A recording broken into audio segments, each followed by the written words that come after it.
हमारे बीच में अरविंद गुप्ता जी हैं, इनको अरविंद मूर्ति बोला जाता है। ओके। और मैं इनके सवालों का सर मैं जवाब नहीं दे पाता हूँ। ये बहुत बड़े सोशलिस्ट हैं और कहीं न कहीं से यहाँ के हाँ राष्ट्रीय अंतर्राष्ट्रीय स्तर पे हैं। जरा सर इनसे बात करिए तो। लीजिए जरा मेरी साहब। मेरी बात करें। सर नमस्कार। अरविंद जी, आपको मेरा भी प्रणाम, नमस्कार। हाँ सर, बात सिर्फ ये हो रही थी कि नरेंद्र भाई ये कह रहे थे कि ये सारे देश में कॉलोनियल कानून चल रहे हैं, कम से कम जो आईपीसी वगैरह है। नहीं, सभी नियम कानून सभी, जी एक आध को छोड़कर वो जो छोड़ के गए हैं वो घटिया हैं। उसमें आज की व्यवस्था को ज्यादा ताकत दे दी है और आपको ज्यादा गुलाम बना दिया है। तो वन एंड ऑल जो है वही नियम है जो अंग्रेजों ने भारतीयों की टांग तोड़ने के लिए, उन्हें अपमानित करने के लिए, उनमें हीन भावना डालने के लिए। बिल्कुल बिल्कुल। तो सर आप तो आईपीएस डायरेक्ट। हाँ, मैं 84 बैच का आईपीएस ऑफिसर हूँ और 7 साल डीजीपी के पद पे रहा हूँ। जी जी। तो आपकी आवाज कट हो रही बीच में। आपका जो आपने कहा वो मिस हो गया, दोबारा रिपीट करें। मैं सर सिर्फ ये जानना चाह रहा था कि आप तो डायरेक्ट आईपीएस सेलेक्ट हुए थे जी। तो मुझे ये बात थोड़ी अटपटी लगती है कि जब आपको नहीं, दुनिया के हर व्यक्ति को अटपटी लगना चाहिए कि हम कितने दुष्ट लोग हैं कि हमारे राजनेताओं ने जो नियम कानून गुलामों के लिए बनाए थे वो आज भी थुपे रखे हुए हैं और हम वैज्ञानिक। मैं ये नहीं कह रहा हूँ, वो आम लोगों की बात अलग है। आप एक नहीं तो मैं तो खास लोगों की बात कर रहा हूँ, आप जैसे खास लोगों की। जी जी। मैं यही कह रहा हूँ कि आप जब डायरेक्ट आईपीएस चुने गए हाँ। तो आप तो ये जानते थे ना, तो आपको इस सिस्टम में क्यों जाना पड़ा? हाँ, बहुत सारी चीजें जब सिस्टम के अंदर होते तो आप जानते हैं। आज आप एज ए एक्सपर्ट बात करेंगे तो आपकी बात काटने की किसी की औकात नहीं होगी। नहीं तो आप कहते हैं आपको क्या मालूम। अभी हम कह सकते हैं आपको क्या मालूम। नहीं, हमको तो सर इंटर पास करने में मालूम हो गया था। अरे आप महान हैं, सब लोग आप जितने महान थोड़ी होते हैं। नहीं ठीक है, लेकिन ये थोड़ा मुझे अटपटा लगता है कि आपको ये अटपटा नहीं लगता है कि गुलामों के नियम थुपे हुए हैं और आप चुप बैठे हुए हैं। नहीं सर, तो आपने 20 साल तो उसी गुलामों के नियम को लागू करवाया। अरे उस समय हम उन गुलामों के नियम में हम लॉर्ड थे, आप गुलाम थे, तो हम तो एज ए लॉर्ड उसे एंजॉय कर रहे थे। आपकी कुगति करके, आप में डंडे मार के, आपकी ऐसी कम तैसी करके हमारे थानेदार आपके ऊपर झूठे मुकदमे कायम कर रहे थे। So I was the lord, I was enjoying it. तो अब आप एंजॉय नहीं करना चाहते हैं? नहीं, ये हमने 2016 में प्राइम मिनिस्टर को लिखा, 2017 में एक क्राइम फ्री भारत का मॉडल भेजा जो 2019 में मान्य किया गया। और आपकी जानकारी के लिए एक नेशनल पुलिस मिशन है जिसका प्रोजेक्ट हेड मैथिली शरण गुप्त ही हैं आज भी। जी जी। For your kind information. नहीं तो वो तो एक रिफॉर्म के लिए सुप्रीम कोर्ट ने गाइडलाइन जारी की। कोई ये सुप्रीम कोर्ट के गाइडलाइंस की नहीं है, ये मैथिली शरण गुप्त का खुद का कॉन्सेप्ट नोट था जो 2 साल पे विचारण करने के बाद 2019 में मान करते हुए इसे सुन तो लो, पूरी बात तो सुनो पहले यार। जी जी। इसे नेशनल पुलिस मिशन की मान्यता प्रदान की गई और इसका प्रोजेक्ट हेड मैथिली शरण गुप्त ही है। 2021 में मैथिली शरण गुप्त को समझ में आ गया कि ये दुष्ट राजनेता जो सिर्फ अपराधियों को ही वो करते हैं, टेक्नोलॉजिकल फिजिबिलिटी कोई मायने नहीं रखती है। इन दुष्ट लोगों के लिए अपराध मुक्त भारत कभी भी ये जमीन पर उतरने नहीं देंगे। तब हम एक ऐसा मॉडल लेके आए कि ये राजनेता ही जो है ना पराजित हो जाएंगे।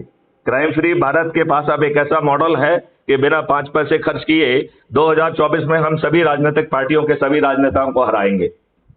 सर ये जो भारत में जो कॉन्स्टिट्यूशन है और जो इलेक्टोरल पॉलिटिक्स है, अब ये पॉलिटिक्स को भूल जाइए। सर हम जैसे लोग एक बात सुन ले सर, हम जैसे लोग ये समझते हैं कि पावर सिलेक्शन में नहीं होता है, पावर इलेक्शन में होता है।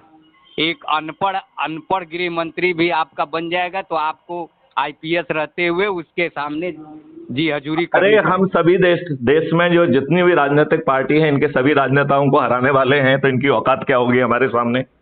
इनकी हमारे सामने कोई औकात नहीं होगी, जीरो औकात। वो आपका अपना सोच है, लेकिन ये हम पावर सोचेंगे इलेक्शन में है, हमारे कॉन्स्टिट्यूशन में पावर इलेक्शन में सिलेक्शन तो में ये कोई पावर नहीं। उसी इलेक्शन प्रोसेस के तहत ये सभी दुष्ट राजनेता हार जाएंगे, और वो भी बिना 5 पैसे खर्च किए। एक ऐसा हमने मॉडल बनाया है जो मतदान के पहले अपनी हार स्वीकार कर लेंगे। लेकिन आप जैसे विद्वान लोग यदि जुड़ेंगे नहीं तो इस देश के लिए दुर्भाग्य की बात है, क्योंकि हमने विद्वत्ता का ठेका लेके रखा है, देश को लाभ पहुंचाने का ठेका बिल्कुल लेके नहीं रखा है। नहीं, वो ठीक बात है, लेकिन हमें लगता है कि ये बात आपको इंटर पास करते करते समझ में आ गई रही हो। नहीं, अब आप ज्यादा विद्वान थे इसलिए आपको समझ में आ गई। कुछ लोग मूर्ख होते हैं, उन्हें समझ में नहीं आती है। मैथिली लोग तो मूर्ख हैं। अरविंद गुप्ता जो है बहुत विद्वान है। आपकी विद्वत्ता के क्या ठिकाने हैं भाई? आप तो विद्वान है, हम लोग तो अनपढ़ आदमी हैं। अब मालूम नहीं, आप तो कह रहे हैं कि आपको जो है ना इतने विद्वान है कि आपको 12वीं में सब चीज समझ में आ गई थी, और 12वीं में समझ में क्या आने बात नहीं 12वीं में समझ में आने के बाद आपने कुछ किया दिया नहीं 12वीं में समझ में आ गई, फिर किया क्या? आज जो बच्चा एनसीईआरटी की किताब पढ़ता है वो जान जाता है कि हमारे कॉन्स्टिट्यूशन में फंडामेंटल राइट्स कहाँ से आया है, आयरलैंड से आया है हमारी। लेकिन लेकिन वो दुष्ट जो है ना लोग, फंडामेंटल राइट के विरुद्ध कानून बनता है तो उनके जिगरे में दम नहीं होता है कहने का। आज कितने कानून है जो कि फंडामेंटल राइट के विपरीत बने हुए हैं? वो ठीक बात है, लेकिन ये तो ठीक बात नहीं है, गलत बात है। ठीक बात कैसे है? ठीक बात कैसे है? अरे अरविंद जी, ठीक बात कैसे है? हमारे अरे अरविंद जी, वो तो गलत बात है। आप किताबों को छोड़िए। जब जब जो है ना आपके फंडामेंटल राइट के विरुद्ध which guarantee you the government can not discriminate on the basis of the caste, creed, race और रिलीजन। आपका वक्फ बोर्ड एक्ट जो है हमारे संविधान के पास होने के बाद कैसे जो है ना कानून का हिस्सा बना दिया गया? It is A discrimination on the basis of religion. आप तो इतने दोष हैं कि बर्थ प्लेसेस एक्ट का सेक्शन 4 आपसे न्याय की भीख मांगने का हक छुड़ा लेता है। भारतीय संविधान के हिसाब से ऐसा कोई कानून बना ही नहीं जा सकता जिसमें recourse to justice is denied. It is a violation of the your constitution. Can जो है ना our government can enact a law in which recourse to justice is denied? Yes, लेकिन आप ये बताइए 1861 में जो पुलिस मैनुअल बना है उसी को तो पुलिस कॉन्स्टिट्यूशन मैनुअल नहीं कहते हैं, पुलिस एक्ट कहते हैं। इन दुष्ट राजनेताओं ने जिससे आपकी टांगें तोड़ी जाती थी, जिससे आपके ऊपर गोली चलाई जाती थी, जिससे उन्हें जो है ना आपके पास जलियांवाला बाग कांड किया जाता है, वही सब नियम कानून आप जैसे गुलामों के लिए थोप के रखे हुए हैं। और हमारी विद्वत्ता जो है ना आपको ये समझने का मौका नहीं देती है। जो 12 साल 12 पास करते सब समझ गए आप। क्या किया आपने? फिर क्या किया और क्यों नहीं किया? यही सिस्टम में नहीं गए। पहला काम तो यही किया कि इस सिस्टम को मजबूत नहीं करना है। ये सब फालतू की बातें सोचो। ये सब फालतू। Just a minute Arvind Gupta ji, मेरी बात ध्यान से सुनिए सर। एक मिनट मेरी बात ध्यान से सुनिए। ये डिस्क्रिमिनेशन की बात है। अगर मैं समझ गया तो मैं इस सिस्टम को मजबूत करने नहीं गया, मैं इस सिस्टम को ठीक करने का काम करता हूँ।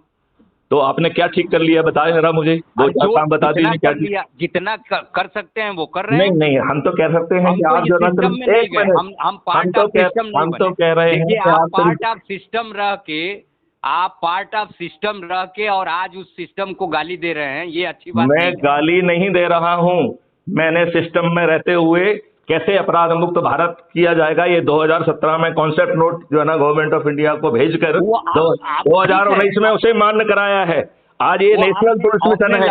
मैथिली शरण गुप्ता के प्रोजेक्ट हेड हैं। रिफॉर्म का काम किया है एडमिनिस्ट्रेशन में रहते हुए, लेकिन अरे ये बताओ यार, हम जो है ना बादशाह थे, आप गुलामों के चूतरों पर डंडे मारने का हमें मौका मिल रहा था तो मार रहे थे।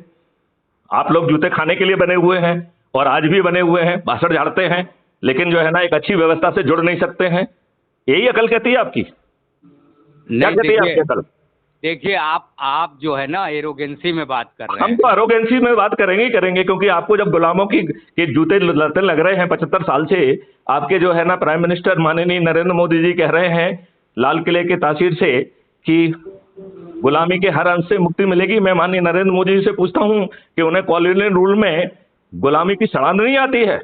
शर्म आना चाहिए, लज्जा आना चाहिए। देखिए माननीय प्रधानमंत्री जी जिस आइडियोलॉजी को बिलोंग करते हैं, आइडियोलॉजी छोड़िए, एक ही आइडियोलॉजी होना चाहिए देश का है। सुनिए तो ये छोड़िए आइडियोलॉजी। ये तो आपका अहंकार बोल रहा है और कुछ नहीं। अहंकार तो बोलना ही चाहिए, अहंकार बोलेगा तभी जो है ना ये चीजें जमीन पे उतरेंगी। नहीं, आपका अहंकार बोल रहा है। आप अरे आपका अहंकार भी बोल रहा है कि आप 12वीं में समझ गए और आपने कुछ नहीं किया। आप दूसरे का सुनना नहीं चाहते हैं। हम तो आपकी पूरी बात सुनना चाहते हैं, समाधान का हिस्सा बनिए, आप भाषण का हिस्सा मत बनिए।